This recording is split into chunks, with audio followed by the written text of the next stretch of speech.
Hey, it's Clay, and this will be a video chart on ticker symbol LPCN. We will take a look at the 30-minute time frame. Real quick, what do I mean by 30-minute in case you may be new to charts? Instead of each one of these candlesticks here representing 1 day's worth of price action, which is what you would normally see, each one represents 30 minutes. So while this here may look like several days worth of time, it's actually today's price action broken down into 30-minute time slices. I like to this time frame that does a good job of telling the quote-unquote story of the price, and then makes mapping out where levels of support and resistance a bit easier to see.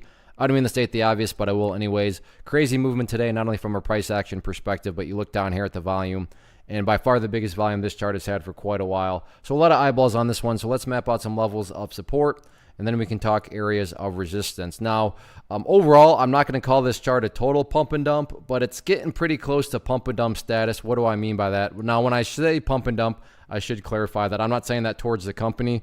I don't know anything about the company. I'm saying that based on the price action, how the price has acted. So from a price action perspective, yeah, it's getting pretty close to a pump and dump.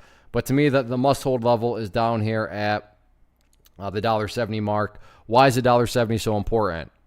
Now, while I'm not saying this is what's going to happen, let's just say that the price continues to pull back, and then when it gets down to $1.70, breaks down below it, and then just continues on down.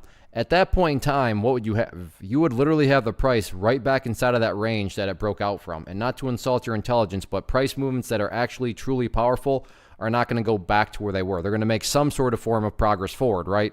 And I'm assuming, like I said, I state the obvious when I say that. Whereas if the price does come down here, however, in this situation behaves like this and starts to work its way back upwards, then, well, at that point, to be fair to the bulls, you'd have a set of lows right there.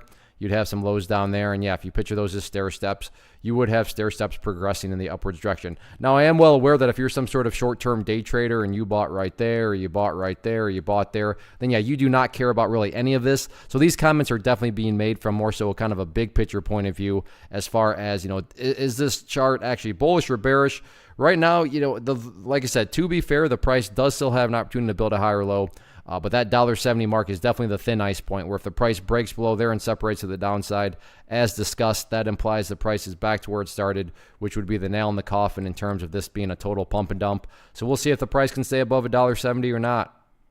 One of the biggest questions that I get is, hey Clay, how do you find the stocks that you trade? So what I've done is put together a free resource guide where I talk about the tools that I use to locate stocks that I find interesting and think may have potential. So if that sounds like something that could add value to you as a trader, then click on the image that is up on the screen right now and I will email you the guide. The guide itself is very short and to the point, and best part, it's completely free.